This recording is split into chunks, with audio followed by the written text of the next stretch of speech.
Sejumlah pasien dengan penyakit tak dikenal berdatangan ke Rumah Sakit Pusat Wuhan awal Desember 2019. Dr. Li Wenliang, dokter di rumah sakit, kemudian menyebarkan berita lewat sosial media bahwa para pasien menunjukkan gejala radang paru-paru akibat virus. WHO menyatakan wabah sebagai situasi darurat kesehatan global dan menyerukan tindakan terkoordinir internasional. Halo teman-teman, gimana nih kabarnya? Semoga sehat-sehat aja ya. Nah, sebelum itu perkenalkan dulu ya, nama saya adalah Septiana Pani, mahasiswa dari Sekolah Tinggi Teknologi Industri dan Farmasi Bogor. Gimana nih teman-teman? Sudah menyaksikan video sebelumnya? Kira-kira penasaran gak sih apa yang saya akan bahas? Nah, betul sekali yang saya akan bahas tentang produksi vaksin COVID-19 di Indonesia. Nih, semoga teman-teman penasaran ya tentang bagaimana sih tentang produksi vaksin COVID-19 di Indonesia. Nah, tonton terus ya sampai habis videonya, semoga bermanfaat. COVID-19, coronavirus adalah keluarga besar virus yang menyebabkan penyakit mulai dari gejala ringan hingga berat. Ada setidaknya jenis virus yang diketahui menyebabkan penyakit yang dapat menimbulkan gejala berat seperti Middle East Respiratory Syndrome atau MERS dan Secret Acute Respiratory Syndrome atau SARS. Coronavirus Disease 2019 atau COVID-19 adalah penyakit jenis baru yang belum pernah diinfeksi sebelumnya pada manusia. Virus penyebab COVID-19 ini disebut SARS-CoV-2.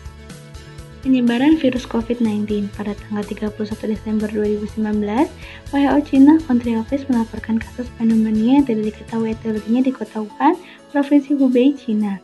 Pada tanggal 7 Januari 2020, kemudian China mengidentifikasi pneumonia yang tidak diketahui etiologi tersebut sebagai jenis baru coronavirus atau coronavirus disease atau disebut COVID-19. Pada tanggal 30 Januari 2020, WHO telah menetapkan sebagai keadaan darurat kesehatan masyarakat yang meresahkan dunia. Kemudian, penambahan jumlah kasus COVID-19 berlangsung cukup cepat dan sudah terjadi penyebaran antar negara.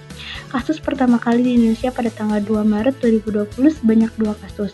Kemudian data tanggal 31 Maret 2020 menunjukkan kasus bertambahnya kasus yaitu sebanyak 1.528 kasus dan dengan jumlah kematian kasus yaitu 136 kasus kematian.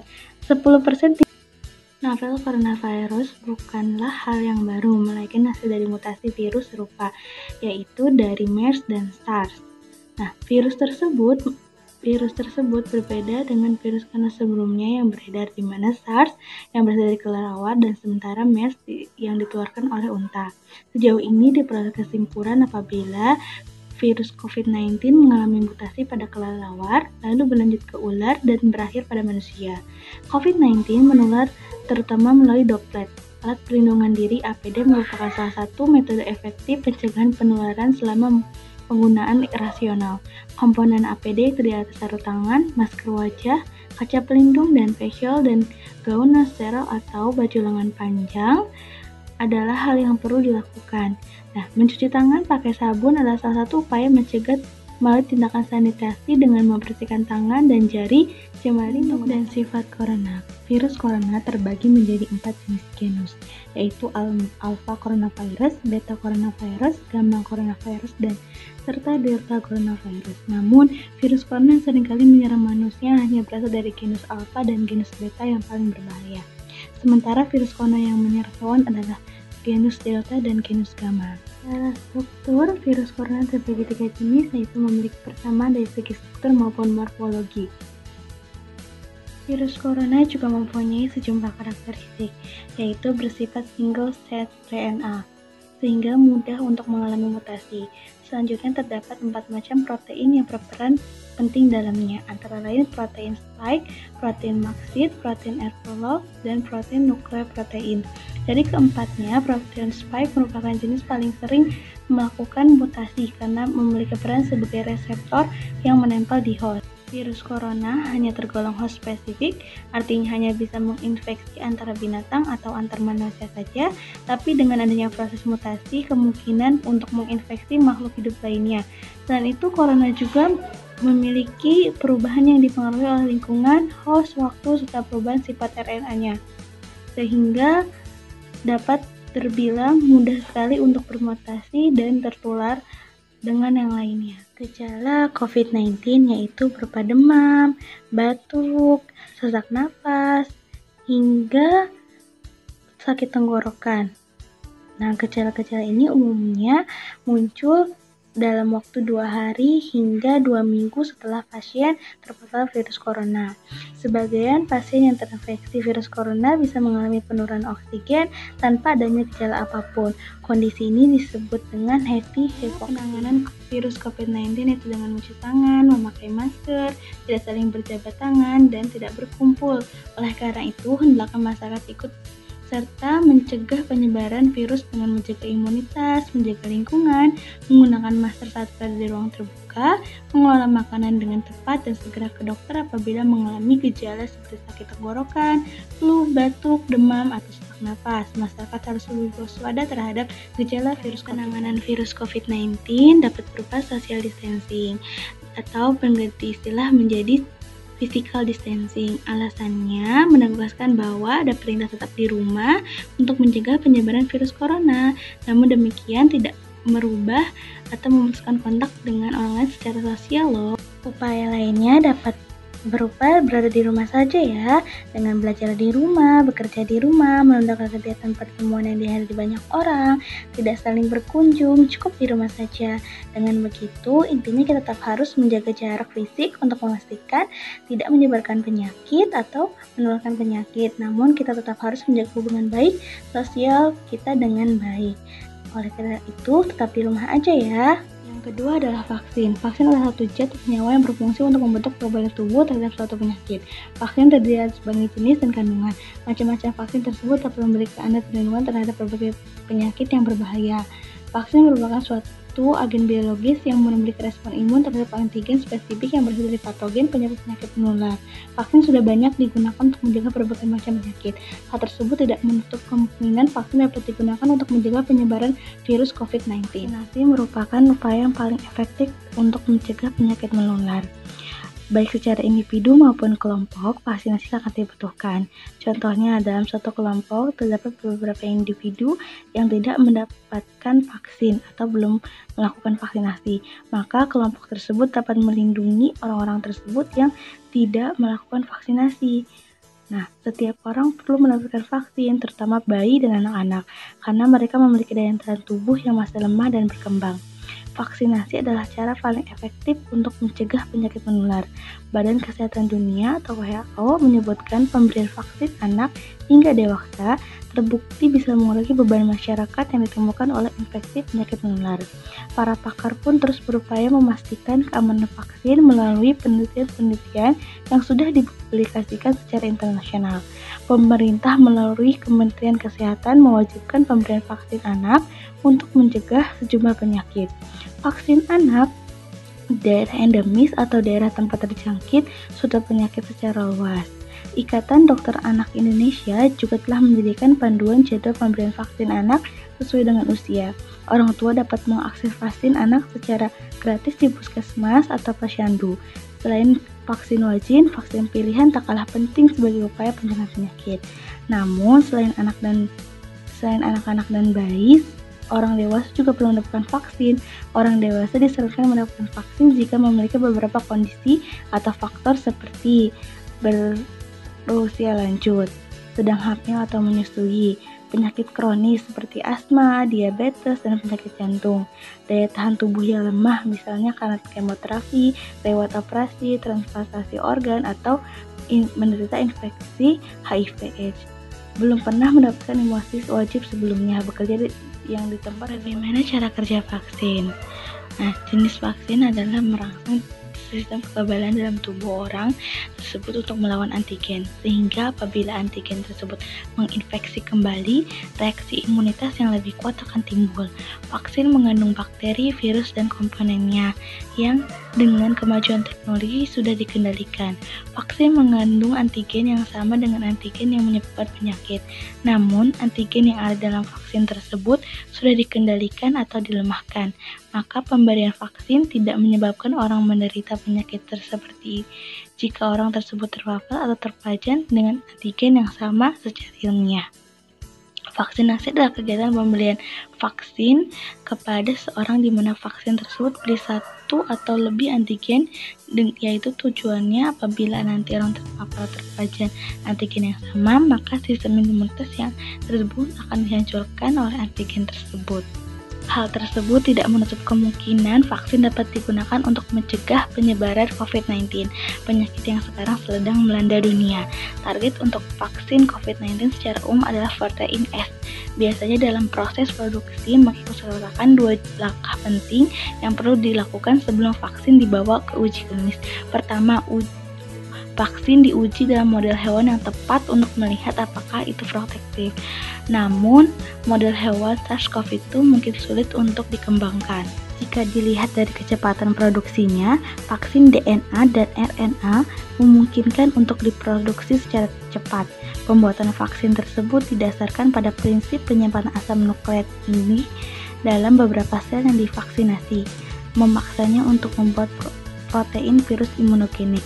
Meskipun beberapa data terbaru tampak menggembirakan, konsep-konsep ini memiliki efisiensi yang masih dipertanyakan jika digunakan produksi vaksin. Yang pertama adalah vaksin inaktif. Digunakan lebih dari seabad untuk mendukung perlindungan terhadap patogen virus.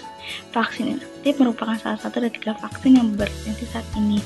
Teknologi inaktif dapat bervariasi terhadap beberapa strain virus, namun sebagian besar proses pembuatannya menggunakan formaldehid, beta-profilakton, atau iradiasi ultraviolet. Salah satu vaksin yang menggunakan pendekatan teknologi ini adalah vaksin influenza.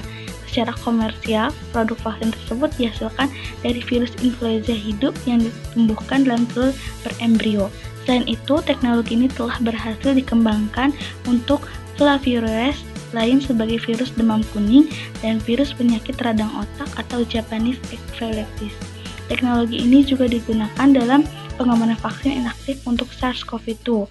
Teknologi untuk SARS-CoV-2 memiliki kekurangan terhadap penelitian yang telah berkonfirmasi bahwa terjadinya kerusakan hemagglutinin substansial yang diakibatkan oleh formaldehid, PVL, atau iradiasi ultraviolet. Yang kedua adalah vaksin yang dilemahkan. Vaksin yang dilemahkan secara langsung sangat efektif dalam pemberian perlindungan terhadap penyakit dan menghentikan penyebaran epidemi virus patogen. Salah satu contoh paling sukses adalah vaksin anti-polio Sabin yang telah digunakan untuk memberantas poliomyelitis. Rekayasa teknologi ini juga telah digunakan dalam pengembangan genetika arah balik untuk virus corona, termasuk SARS-CoV-2 dan MERS-CoV-2. Dengan metodologi ini akan terjadi penghapusan protein amplop. Namun penggunaan vaksin yang dilemahkan mempunyai beberapa risiko seperti terjadinya kembali virulens dan cedera jaringan yang memicu terjadinya perkembangan infeksi sekunder yang lebih parah. Yang ketiga adalah vaksin subunit, mencakup satu atau lebih dari antigen dengan imunogenesis yang kuat yang mampu menstimulasi sistem imun inang secara efisien. Secara umum, vaksin ini lebih aman dan lebih mudah untuk diproduksi, tetapi seringkali membutuhkan penambahan bahan pembantu untuk memperoleh respon imun protektif yang kuat. Sejauh ini beberapa lembaga telah memverifikasi produk vaksin subunit SARS-CoV-2 dan hampir semua menggunakan protein S sebagai antigen.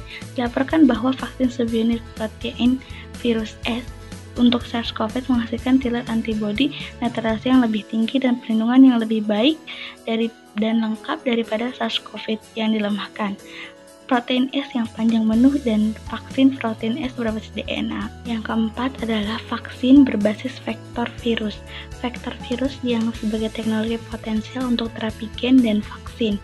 Terapi gen pada penyakit genetik bertujuan untuk mengganti gen yang hilang atau rusak secara permanen dan hanya dapat dicapai jika sistem kekebalan mentolerir pembawa dan produk transgenik. Vaksin berbasis vektor virus memberikan ekspresi protein tingkat tinggi dan stabilitas jangka panjang dan memicu respon imun yang kuat. Vaksin berbasis vektor ini salah satu adalah vaksin yang bersensi. Konsep vaksin vektor virus berbeda dengan vaksin subunit karena vaksin faktor membantu mencegah penyakit menular dan menimbulkan respon hormonal. Teknologi ini dikembangkan untuk pembuatan vaksin untuk Ebola dan untuk MERS yang sekarang sedang memasuki tahap uji klinis. Yang kelima adalah vaksin berbasis DNA. Teknologi ini melibatkan pengenalan asam nukleat ke dalam sel inang yang kemudian mengarahkan sintesis polipeptida yang dikodekan dan menstimulasi respon imun. Alasan kekurangan vaksin DNA ini tidak jelas, tapi kemungkinan disebabkan karena pengiriman DNA yang tidak efisien ke dalam sel manusia dan menstimulus sel imun manusia yang tidak memadai. Teknologi ini berpotensi lebih terjangkau untuk diproduksi dibanding vaksin protein rekombinan. Selain itu, jauh lebih mudah diangkut dan digunakan, terutama pada negara berkembang. Vaksin ini menunjukkan beberapa keuntungan dibandingkan vaksin yang menggunakan cara konvensional. Waktu yang diperlukan untuk vaksin dengan cara konvensional dibilang lebih cukup lama karena memerlukan penelitian bertahun-tahun dan beberapa mikroorganisme yang disulit dibudidayakan atau dilemahkan sehingga dapat menimbulkan respon imun yang tidak diinginkan. Vaksin berbasis DNA dapat dihasilkan dengan cepat berdasarkan urutan virus sehingga kemungkinan untuk cepat sampai ke pengujian klinik. Yang keenam adalah vaksin berbasis RNA. Vaksin berbasis RNA merupakan salah satu teknologi vaksin berbasis asam nukleat yang sedang dikembangkan untuk vaksin COVID-19. Vaksin berbasis RNA merupakan kandidat yang menjanjikan karena kecepatan dalam urutan data patogen sehingga dapat diproduksi dengan cepat dan aman. Selain itu, teknologi ini mungkin lebih sedikit memerlukan uji pengaturan daripada virus yang dilemahkan atau dimatikan, karena asam nukleat adalah proses basa yang tidak berubah apapun patogennya. Vaksin antivirus berbasis mikroRNA juga menimbulkan potensi risiko infeksi dan mutagenesis yang disebabkan insersi karena degradasi alami mikroRNA dalam lingkungan mikroseluler. Vaksin berbasis RNA lebih menguntungkan dibanding vaksin berbasis DNA karena antigen dapat segera diterjemahkan dari vaksin RNA setelah antigen tersebut masuk ke sitoplasma. Hal tersebut meningkatkan efisiensi transfeksi sehingga perlu adanya efek pada imunologi produksi vaksin di Indonesia yang diwakili oleh induk holding BUMN Farmasi PT Bio Farma Persero dengan perusahaan produsen vaksin lain, salah satunya adalah Sinovac Biotechnology dari negeri Tiongkok. Mengapa Sinovac? Sinovac Biotechnology sendiri merupakan perusahaan pengembang medis yang besar di negara tirai bambu itu. Dilansir dari bisnis.com, perusahaan ini berangkat pada tahun 1993 atas capaiannya itu dengan meriset dan perkembangan menemukan vaksin dari penyakit hepatitis A yang akhirnya rampung pada tahun 1999. Atas capaian ini, akhirnya Sinovac resmi dibentuk pada tahun 2001 dengan memproduksi dua kategori vaksin, yaitu vaksin influenza dan vaksin hepatitis. Selama perjalanannya, perusahaan telah mengembangkan dan mengomersilkan 6 vaksin yang digunakan manusia dan 1 vaksin untuk hewan, di antaranya vaksin hepatitis A dan B, influenza H5N1 atau flu burung, vaksin gondok, vaksin rabies anjing.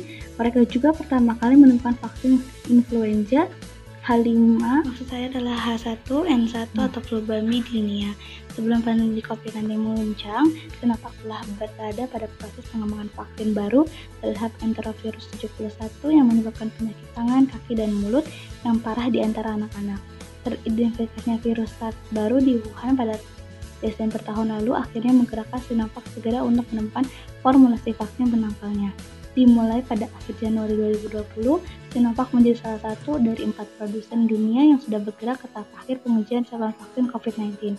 Jika berjalan lancar, pihaknya akan mempersiapkan pengembangan pabrik untuk vaksin ini dan diharapkan dapat memproduksi hingga 100 juta dosis vaksin dalam setahun. Berikutnya ada cuplikan singkat mengenai produksi vaksin COVID-19 di Indonesia siap produksi vaksin COVID-19? Pastinya! Bio Farma jadi salah satu yang ditunjuk untuk uji coba dan produksi vaksin COVID-19. Saat ini sudah masuk fase ketiga. Kami bekerja sama dengan UNPAD sedang melakukan clinical trial fase 3. Nah, setelah itu baru data itu akan diajukan ke Badan POM untuk dianalisis. Para ilmuwan di beberapa negara dunia kompak berbagi data dan pikiran agar vaksin lebih cepat ditemukan. Kita doakan segera berhasil ya, supaya ini jadi pandemi pertama yang bisa kita taklukkan lebih cepat. Bio Farma ditargetkan bisa memproduksi sampai 250 juta dosis vaksin COVID-19. BUMN ini juga sudah teruji dalam produksi vaksin sejak 130 tahun lalu. Total ada puluhan ribu vaksin yang sudah dihasilkan Bio Farma. Vaksin Bio Farma juga sudah digunakan negara-negara lain, termasuk anggota Organisasi Kerjasama Islam atau OKI. Untuk urusan produksi vaksin COVID-19, Bio Farma juga bekerja sama dengan berbagai lembaga penelitian. Tujuannya supaya bisa memenuhi kebutuhan untuk semua warga Indonesia.